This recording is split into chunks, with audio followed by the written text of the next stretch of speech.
go ahead. Gold Element Autoworks. Get you back in the game. If you have any issues with your ABC system, delete it. Come get with Gold Element Autoworks. Let them set it and forget it. Thank you, sir. Man, look at this. Got another SL coming from Alabama. Check it out. Ain't that something? It's almost 1 o'clock in the morning. Like I said, the hustle never stops.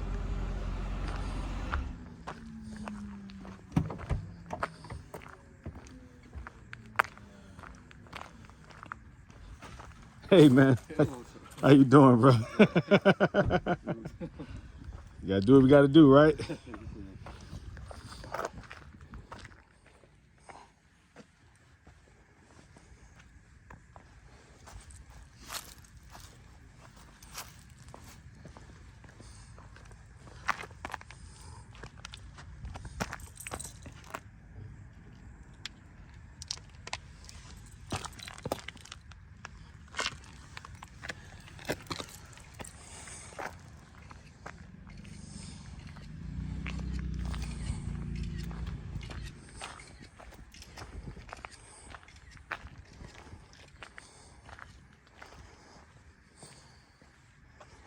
Okay, good morning, everyone. Well, I guess it depends on what time of the day you're watching this, but it's morning here in Cincinnati, Ohio. And this is a 2006 SL500 from Sweetwater, Alabama. I just love saying it, Sweetwater. I have a lot of family down south, down in Florida, and originally from Alabama. A lot of family down south. So I love Alabama and that red dirt. I love fishing. I don't really do a lot of hunting, but my family does. But fishing is my expertise, if you didn't know. Anyways, Sweetwater, Alabama. All right, so this is a very nice car. As you can see, respect their armed forces. Like that, all right? He trusted me with his vehicle to do a coilover conversion, and that's what I am going to do. This is a very, very, very nice, well-conditioned SL500 example.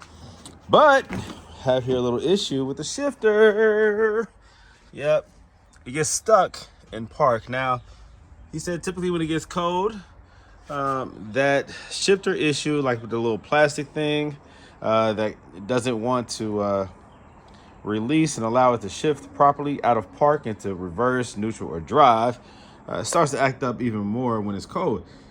Obviously, it's warmer down south.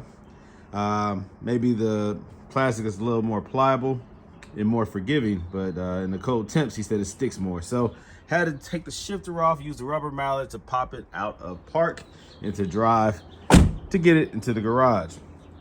All right, if you guys don't know how to do that, you can just Google it or YouTube it. It's simple in order to remove the shifter knob itself and then tap it with a hammer simultaneously as you are pulling it down. To push it over to the right a little bit in order to get it down, and then when you pop it, it releases and it comes down. So if your shifter is stuck, that's how you do it. I'll try to demonstrate here in a second. But yeah, I love this plate here. Berlin, Germany. I like that. I like that. I like that. I like that. This is a German vehicle. So that is proper. It's cool. This is a nice car, man. Silver is always pretty when it's taken care of. And this car has been taken care of. Obviously, he knows that this is something that he needs to take care of here. Needs to repair permanently, because who wants to drive around with a mallet? So he will eventually get this taken care of. But to do that, you have to the cover, the boot cover itself is held down by clips, so you don't even need a screwdriver, but there's enough grip here where you have to just kind of pry it loose, pop it up, all corners, lift it up. Then this right here, I think you twist it to the left or to the right and release it, and you release it and you pull this whole thing up. Yeah, this right here, it locks. It's like a locking, it turns one way or the other in order to lock it onto this. And then when you go to the right like this and you're trying to pull down with one hand, and the other hand uses rubber mallet, you don't have to bang it. Please don't use a metal hammer. Use a rubber mallet. You tap it, boom, boom, and maybe a direct impact, a nice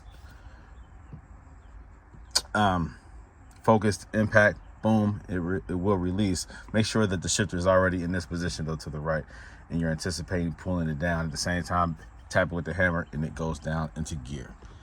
So that's the situation with that. Now this right here, I love this. I don't know what brand this is. Let me see real quick. I just had the key. Where I put the key?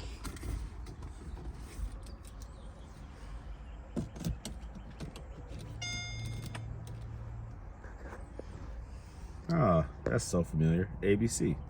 Yeah, ABC issue. Okay, so this is an Android device. And I like the Android devices because the simplicity of them, allowing them to be easily upgradable. You can add software to these things. You can access the memory. You can download stuff easily.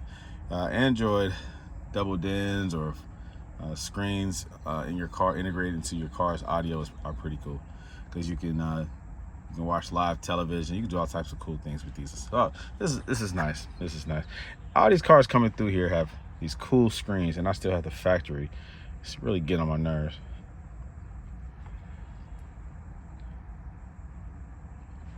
Yeah, this is pretty cool though. But yeah, I like these. All right, so I just want to see. I forgot what it was. I had parked this the other day, brought it to the garage. So I couldn't remember what this was, but yeah, it's pretty cool. So let's check out the mileage here.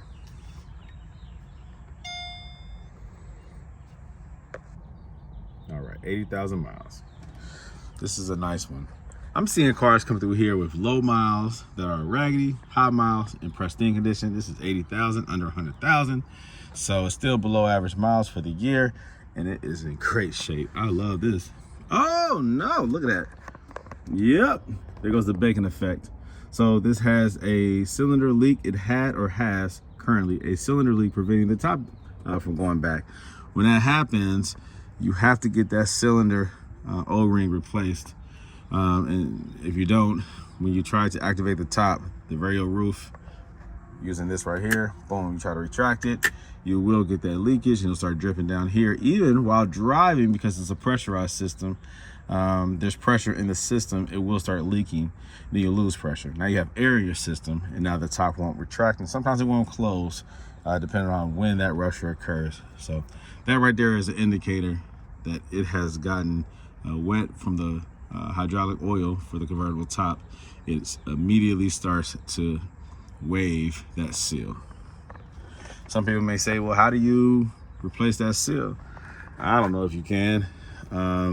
It's part of your trim. You have to probably disassemble all this stuff to do it. Maybe it can, maybe it can't be replaced. Not sure. But yeah, so this is a nice car, and what I am going to do is a coilover conversion to it. So the hood, I think, is already popped. Yeah, it's already popped.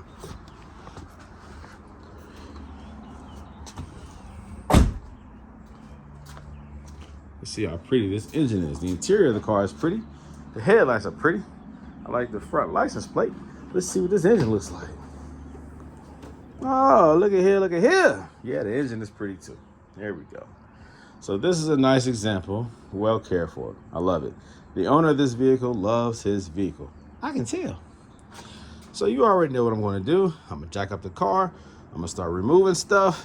I'm going to get these the valve blocks, pulsation dampener removed, valve block in the back, the lines in the front, the cooler, which is like an oil cooler. It looks like a little radiator, but it's a coolant. It's a cooler for the ABC fluid before it returns back to the reservoir.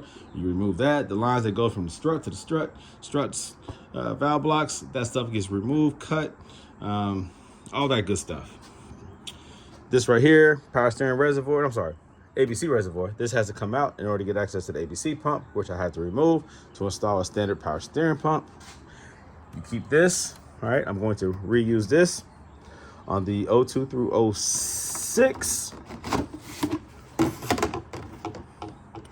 This line right here, you're going to reuse this. This is again for the power steering. You're going to reuse this on the new pump. It connects to the top of the new pump using the same spring-loaded clip. Push it all the way back and secure it with that, and it will not come off. On the 07 through 11, you have to actually use this hose again.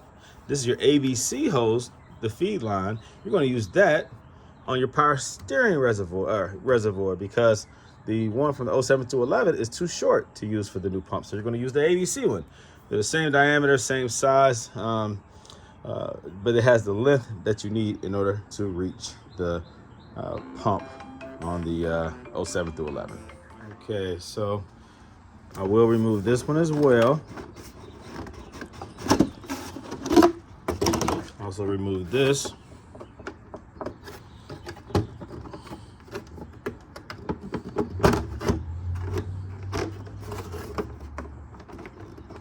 Okay, let me use two hands before I break something. Hold on, got it out. So these two right here slide in and these lift straight up. All right, two hands makes it a little bit easier. So I get that out the way so that I can get access to this belt to remove it. This right here, these connections here, squeeze and lift up. Squeeze and lift up, directly straight up. I usually cut these, don't need them. The 07 through 11 does not have these, no sensors on the struts themselves. It's a pretty cool system. The 07 through 11 is better. It does fail, but it is better and more reliable. Remove the fuse, which is this one right here. Your 15. Remove that one. That is your ABC fuse. I'll need a tool to do that. Need those pliers.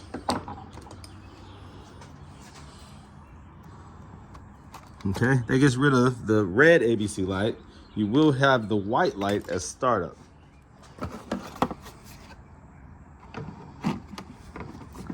Put that back in place. That keeps water off of your module and fuse holders and all that kind of stuff. So you want to make sure that you keep that closed up. Let's see. All right. Now, before I get real dirty and get into this, Sweetwater, Alabama. All right, before I get into that, I am going to show you another car that just came. Now, this is another special one, 07 SL550 from Virginia Beach, Virginia. I don't see this color too often. It's like a tan grayish color. Really nice, really cool. And what's really awesome about this one is it has brown interior. I've never seen that before. Check it out. Yeah!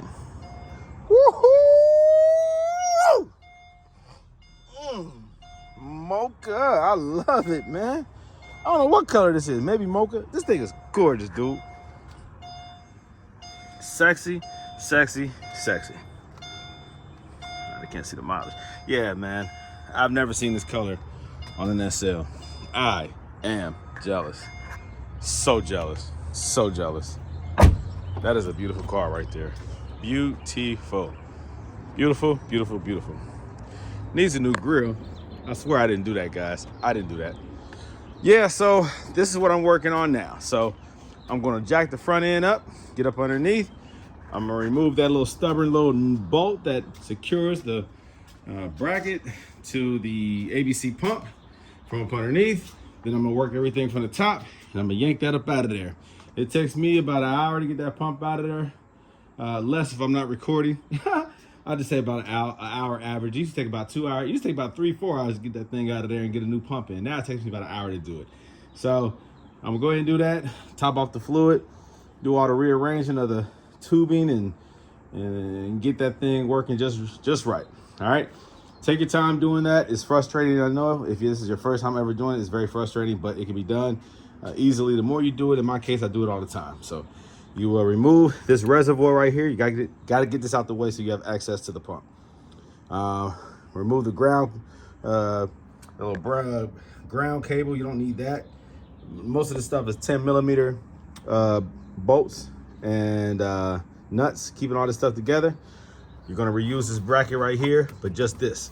You're not gonna use this at all. You're gonna remove this shield right here, this framework right here, this guard. You're gonna remove all this crap. You don't need any of it.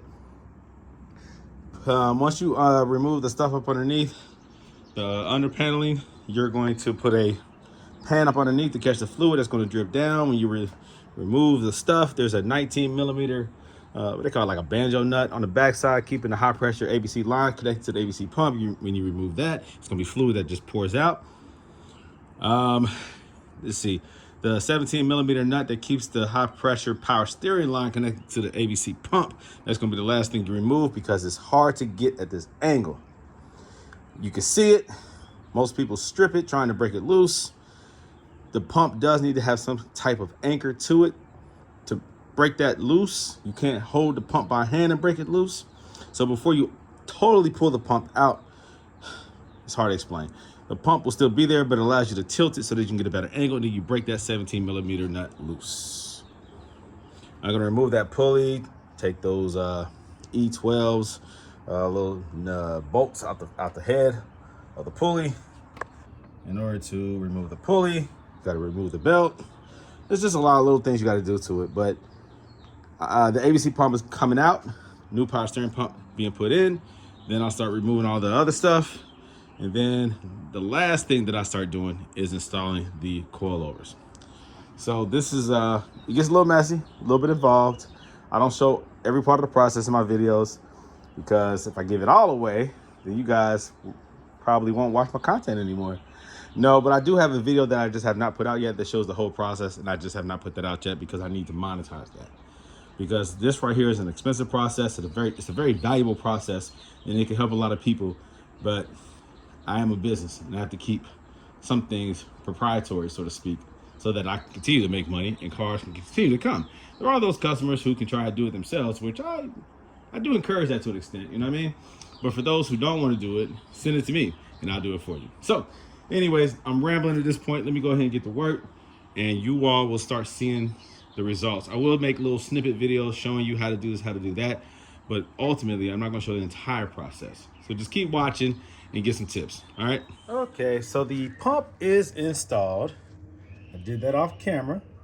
Use the same line right here, the original one, 02 through 06, from the power steering reservoir to that. Use the same clamp. I've had recently some people call and say, hey, this new pump does not have the proper attachment to attach this hose because it's the style that holds the reservoir, like the reservoir attaches to the top of the pump and it snaps in and it's locked in place with a C-style metal clip. But no, this hose has to be pushed all the way back onto it and use the same spring-loaded clamp and it is secure. It will not come off no matter how hard you tug, it will not come off. That is a grooved inlet that allows that hose to snap right on with that spring to stay on there, stay in place securely with no leaks, and it will not slip off. I promise you. Now, taking the underside of this car apart, I saw a whole lot of this. You might say that looks like rust. Oh my God, it's rusty. No, this is from Alabama. They have red dirt down south. And it's also apparent as I go inside of here and I take a look. Well, look right there. That's not rust. That's red dirt. Look right here. That's not rusted rubber lines. That's red dirt. Look up in here. Oh, wow. Look at that. You see all that? That's red dirt. Let's see if I can get some of that red dirt. See, I love Alabama. I love the red dirt. You can get some of this in Kentucky, too. But definitely in Alabama. Ooh, drop it to the pan right there. Hold on. I want some of this red dirt. Woo! Look at all that. Ha ha! I love it. I love it. I love it. It smells like Alabama. Red dirt. See, I go fishing down there. I love down south, man. Love it. But that's all red dirt. Yeah, that's pretty cool. I mean, not cool that you have like mud inside of your car, but it's what it is. You know, depending on if he was on the road, maybe it was raining and some of that mud got onto the road and it splashed up in there. That's what it looks like. It doesn't look like this person went off road. He just had some red dirt on the underside. All right. That's how it is. But yeah, pretty cool. No rust, just red dirt. So at this point, I'm gonna remove this right here. Now, I don't see any apparent leaks with this one. The ABC light was on, but I don't see any fluid running all over the place. This line right here typically ruptures. Is it that one? I think it's this one. Let me see. Is it this one? Let me see here. It comes down here. Boom, boom, boom. Yeah, so this line right here is the most common line that ruptures. They call it the killer line. It loops around here and connects to this one, okay? That line goes all the time. It's a high pressure line, and when that explodes, when it pops, that requires the engine to be lifted up because it runs up in here and back down to a T or a three-way little block right there. And then it splits. One runs to the back and then one runs to this pulsation dampener right here. When that line goes, people are not going to have their engine lifted to replace that line because that becomes like a $3,000, $4,000 job. That's dumb. This line is not that expensive, maybe $200. But to fix it, when it goes, most people will just cut it like on the metal and then create some type of joint and then have it made at a shop somewhere where it enables them to reconnect it to the existing line without having to remove it. So I've seen several of those come through here, coilover conversions that had that line fixed in that way. And so it does work. It is functional. They have higher pressure connections that they use. But unfortunately, that line is a common one to go. And it's just what it is. All right, let's see. Now I have to remove this liner, remove the pulsation dampener, remove these lines that go across the front to the back, get the valve block in the rear, get that one removed. All this stuff has to come down. This is the fun part. It's time consuming. That's why a lot of people who do coilover conversion don't even mess around with that. Ooh, look at that cover. Yeah, they don't even mess around with that. They just be like, I ain't got time for that crap. So they'll just leave it all in place, cap the connections. This is the quick disconnect. They'll just put a cap right there and leave all these lines in place because it is a lot of work. And if a shop is doing it, they're going to charge you out the butt to get that removed because it's time consuming. And time is money. All right, let me go ahead and start this project. I remove these two lines I cut. The other line I remove. All the other lines I remove. The ones that go across, that come back. All the stuff I remove. All right. I'm not taking the time to lift the engine to remove those lines altogether. So I just cut those ends. They pour out. They drip out. And then that's it. I don't care anything else about it. Customer doesn't care anything else about it. It doesn't drip indefinitely. It eventually stops dripping when it runs out of fluid. This does get messy because it's residual pressure. The valves are closed, and so there is some built-up pressure in there. But don't worry about it. Just watch your eyes. Once you loosen up these, it'll start dripping out, and it'll just pour out. You don't get a lot of spray up here. I've got more spray in the back when I undo those because those two are under pressure. But it's not like scary. It's not like going to kill you. Just loosen them up and then you'll hear the hissing and the releasing of the pressure, and it'll come out in a fine mist sometimes it doesn't. It just depends on the condition of your system. But no, you don't have to bleed this crap first before you start removing stuff. That's dumb. As soon as you start popping this stuff loose, man, it bleeds itself out. Okay. All right, that's it. All right, so apparently it did go into gear.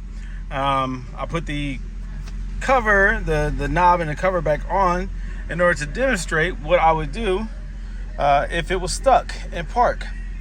So what you would have to do is unsnap this. Okay, it's just 4 plastic clips that press in. You can release them by popping one side at a time. Boom, boom. Okay, that's how they look. All right, lift it up. Lift up the skirt. It turns one way, like this is locked in, right? You would turn it counterclockwise this way, turn it to the left, and then it allows it to come up. Oh, wrong way. Let me see. Oh, yeah, that's right. And that allows it to come off. Woo, there it goes. All right, it's on there tight. So turn it counterclockwise, and that allows you to lift off. All right. Then what you would do if it was in park is you would take a mallet. If it was stuck in park, you would have it this way, and with the other hand, tap it with the mallet, and it would pop, releasing it to put it in reverse, neutral, or drive. You have to hit it with the hammer like this, bow, with one hand, and the other hand, be ready to pull it back. So apply tension towards it, towards the rear while you're hitting it with the mallet. And one good pop, boom, works. Sometimes you gotta hit it twice. Depends on how weak you are. You might have to hit it 3 times. But yes, you tap that, it allows it to go into gear. All right?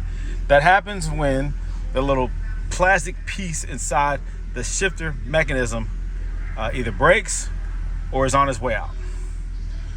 There is a metal replacement, I think, to permanently fix that. Mercedes realized that is a problem. So if that happens, that's how you release it, okay?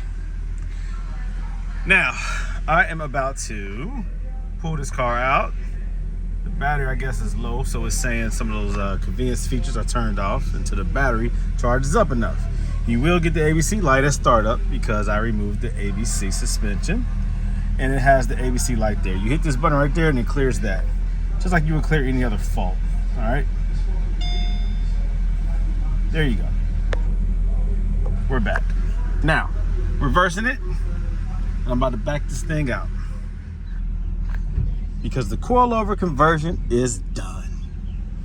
Just like that. That was so quick, wasn't it? Just a few minutes and I'm done. Nah, because I don't record the whole process anymore because I have to keep it profitable. Can't show you everything I do, then you won't need me. Let's take a look and see how the car sits when I pull it up into the street. Yeah, I guess I could put that back on, right?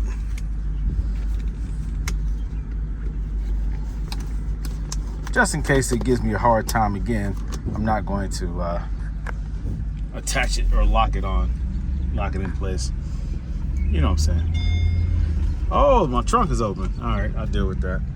So that's what comes on if your trunk doesn't close all the way. So sometimes, unfortunately, you'll have the issue where the trunk will not close all the way.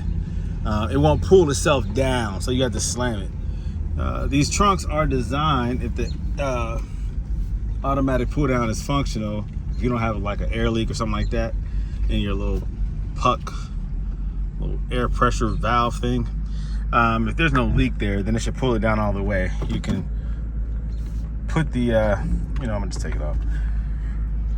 You can close the trunk partially and it'll pull it down the rest of the way.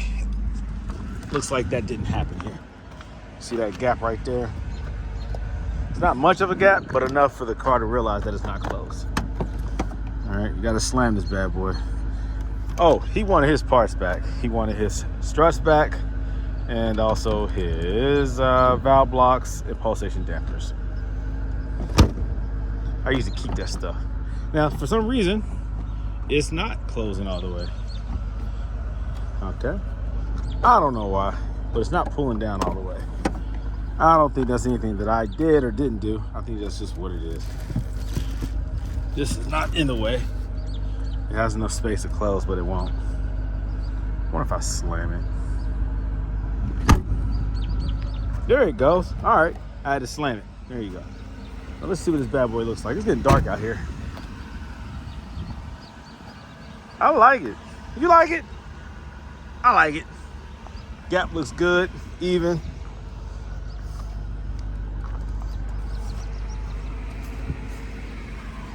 Yeah, baby. Looks real good. I get some better footage in the daytime. But yeah, this is pretty. Very nice. Very nice. Okay. Look. Oh, dang. See? It was stuck. And I was about to show you how to unstuck it. Forget it. See, this thing is so finicky, man. It works, then it doesn't, then it does, then it doesn't. So, anyways. All right. About to dry this bad boy. Maybe I should put it in drive. All right. Let me listen. I'm going to roll the windows up and see how it sounds. See how it sounds. Hear how it sounds.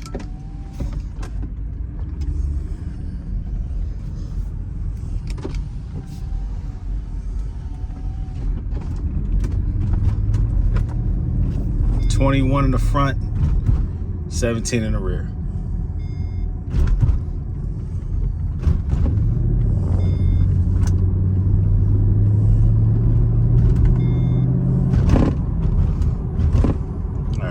So it is something behind me that's bouncing around, and it's getting on my nerves. What is that? Something's not in place. Something's not secure. Don't know what it is. But it was the same sound when it was on ABC. So whatever it was, it's still present. It's not new. All right, see how it feels.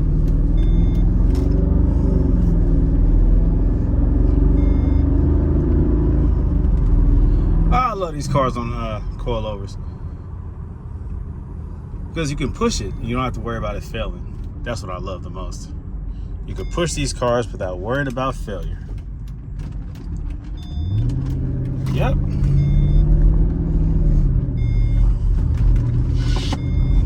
Yeah, baby. Feels good.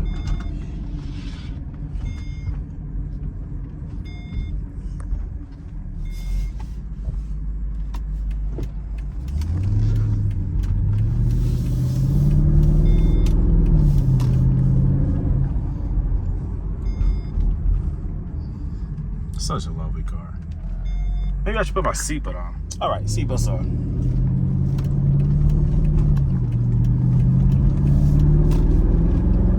All right, now I'm gonna roll the windows down so I can hear the outside.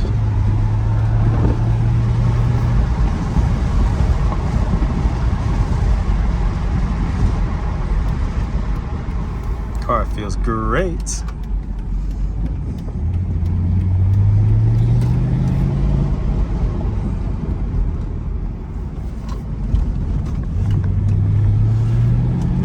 Driving it a little aggressive so I can push it and make sure that he doesn't hear something that I didn't hear. Put it under load, you know? No weird sounds, no weird creaks. Yeah, baby. I love these SLs. One of the best cars Mercedes ever made. I promise you. I love these cars, man. If you want a roadster, this is it.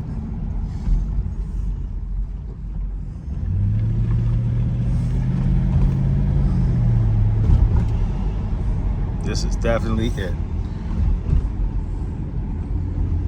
Yep, I'm happy. I'm satisfied. The customer will definitely be satisfied. So, I'm gonna clean the car up because I know I have some fingerprints on here from all that oil and stuff. The customer will be actually flying in to pick this car up. Flying in from Alabama to Cincinnati, Ohio, so he can drive his car back home. And he'll get to enjoy it just as I enjoyed it for those few minutes. He'll have about 8-9 hours to enjoy it. So, there you go. Another coilover conversion done. That's what I do, baby. That's what I do. Alrighty, the 2005 Mercedes SL500 is done. It's clean. It's ready to get picked up. The owner is en route. He flew in. He has already arrived at Cincinnati, and he's about to Uber here to come pick it up. Just want to make sure it was cleaned up. Make sure it's nice and shiny. Make sure that pretty silver paint is glistening. It is a beautiful car. Very beautiful car in its original form. Cosmetically. Unfortunately, with the suspension, we all know anybody who owns these cars, has owned these cars, or is familiar with these cars knows that the ABC is its weak point. That is what will keep your car from being on the road the way you want to, from driving it the way you want to being able to take it out of town confidently without worrying about failure. The active body control suspension is a problem. And so that's why a lot of people get rid of it. That's why I have become who I am, and I am an expert at removing the active body control suspension in favor of Silver's Neomax adjustable coilovers. And that's why people are sending me their cars, because I guarantee a result. I guarantee confidence. I guarantee reliability. That's what comes with those coilovers. Adjustable coilovers, by the way. Never use Strutmaster. Never use a non-adjustable coilover suspension. Never use an off-brand that's not reliable. Silver's Neomax comes with an 8-year warranty. They are fully adjustable and adaptable to your driving style. I do not add sway bars because they are not necessary with this vehicle. This vehicle is very heavy, low, and is not designed to lift up in the air where it becomes unstable. If this car were to go off-road, then yeah, who's driving their SLs off-road? On the street, normal driving conditions on the highway, sway bars are not even a thought. If I were tracking this car, if I were driving it crazy aggressive where it felt unstable, then I would consider sway bars. But even my personal SL500, I have the Swift Spring Racing coilovers. The Silver's Neomax with the Swift Spring upgrade, should I say. No sway bars, and I drive very fast and aggressive. These cars handle fantastic. So whether you agree or don't agree, the proof is in the pudding, so to speak. Those who have driven these cars without sway bars understand these cars handle just fine without sway bars. There's minimal body roll, minimal lean. The car handles fantastic. So the way it sits right here is perfect. Most customers want it sitting just about like this. I prefer mine a little bit lower to the ground, less gap around the wheel well in comparison to the rims and the tire. Now, of course, on my personal one, I have 20-inch wheels and they're wide. So I've kind of pushed mine to the limits regarding spacing. I do use spacers regarding the gap in between the fender and the tire. And again, I do not use sway bars. Mine is a little bit more stiff because of the Swift Spring upgrade, but it handles fantastic. Feels like it's on rails, and I drive very aggressively, and I love it. I push mine very fast. I go around corners fast. I push mine to the limits without sway bars, and it feels great. So I would not advise something that's unsafe. I would not advise something that's unstable. I'm not going to let the customer deliver their car to me and me return it back to them unsafe. This car feels incredible. It looks incredible. It handles incredible. And now it's clean. It's been storming out here in Cincinnati for the last few days, so I waited till today to clean her up. And the customer will be so happy. He'll be so happy. So here goes the shifter issue again. And so let me see if I can do this and hold this camera. I don't know how I'm gonna do that because I only have two hands. But basically, let me see if I can do this. Do it this way, tap it with this mallet right here, and it comes down. Look, I can't do it. All right, let me see if I can do this.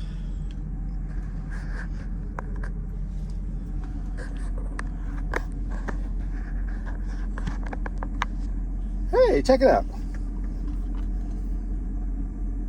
All right, push it to the right and pull and push down.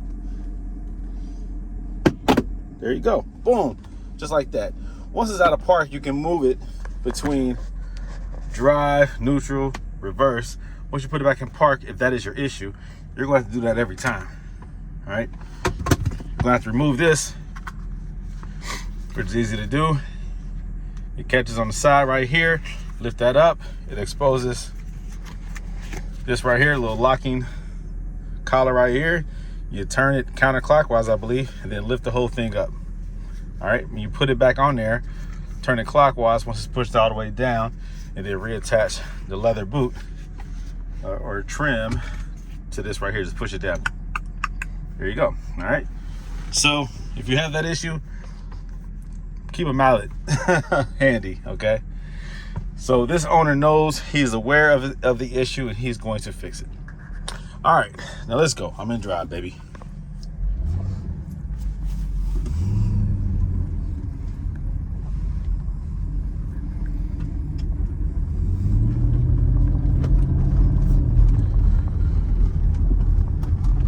Ohio, unfortunately, is pothole heaven.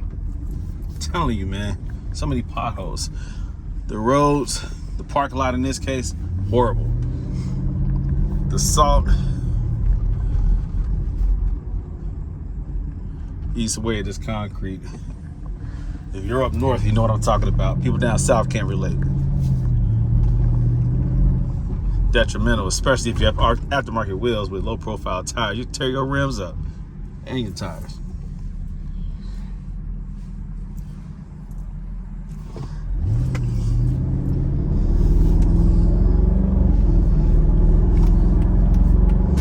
I swear I love the SL, man. It's one of my favorite cars. I swear.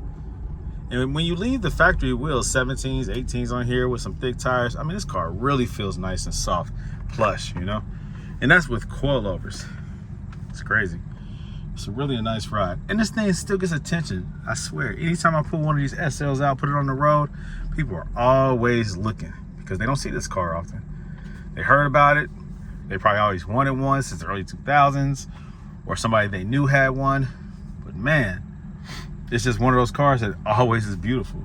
It never goes out of style. No matter what new cars come out. Ooh, look at that. Woo! Did I just mess that up? I hope you saw that. Yeah, that's one of Acura's, baby. But like I was saying, no matter what new cars come out, the SL always stands out. It's just a very, very, very beautiful car. It's just what it is. It's just a very beautiful car. That's crazy that I said that and then an Acura came through. NSX or something, I don't know, whatever they call it. It used to be a NSX back in the day. Very beautiful car.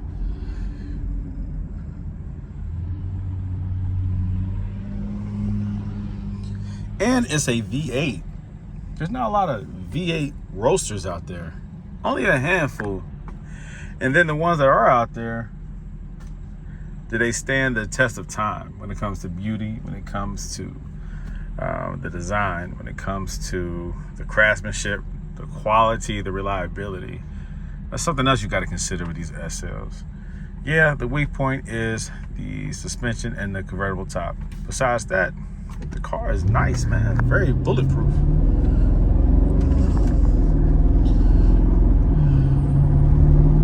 The transmission's not going to give you a hard time. I mean, conductor plate, if it does go out, if you get stuck in second gear, it won't go past second gear. That's the conductor plate. Speed sensors go out. That's easy.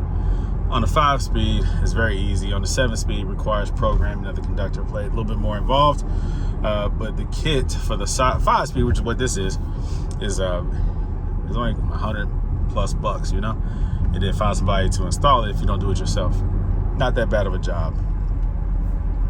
My kit comes with not only the conductor plate with the new speed sensors on there, but also a filter, seal, a couple other things, the new harness, plug connector, the things that goes wrong with this transmission the kit comes with. So that's a good way to not only fix the issue but also prevent some future issues. The 5-speed is a very easy to maintain transmission. I love it, and I love this car. Of course, we already know the engine is bulletproof, very solid. The only issues you'll have with this is valve cover gaskets. At some point it'll drip a little bit of oil onto the exhaust manifold and you'll smell it, see a little smoke maybe. That happens over time with high mileage vehicles. But I bet you this, the engine will keep running. Whenever you see anything with M113 in the junkyard, it's not because of the motor. It's always because of something else. Suspension, somebody didn't know what to do with the transmission, little electrical issues, but I promise you this, it wasn't the engine. Very rarely will you find a blown M113 engine. You have to be completely negligent. I'm talking about never doing oil changes, never doing spark plugs, coil packs. You have to really neglect that engine. Otherwise, it'll run forever. It's one of the few engines that Mercedes built that they engineered the right way the first time. All right. Neighbor has a dumpster in place where I usually park my cars. Ha! They're so selfish. Yeah, but this car is ready to go. It's beautiful and ready to go. So looking forward to the customer's arrival. He will be here soon.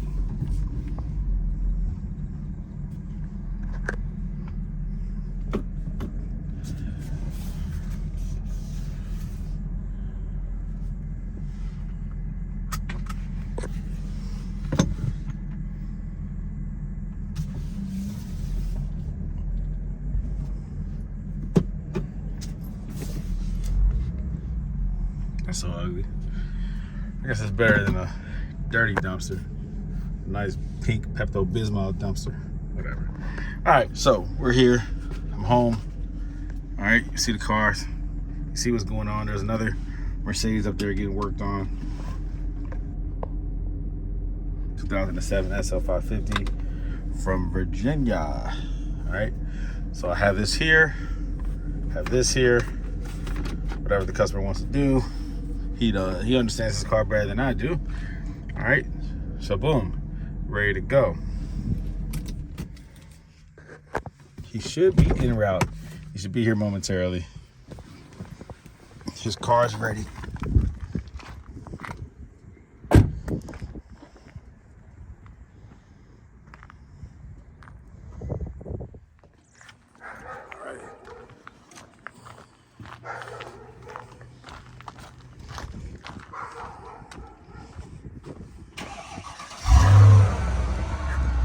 There you go.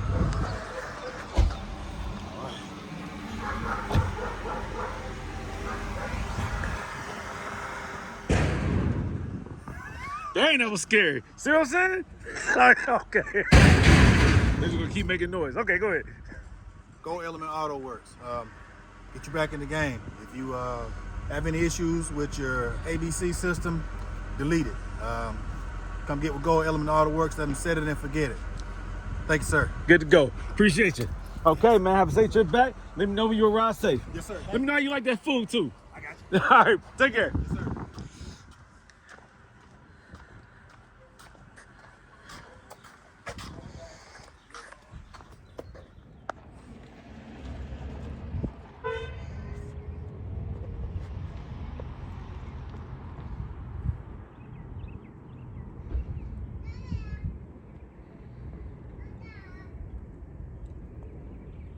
Another satisfied customer.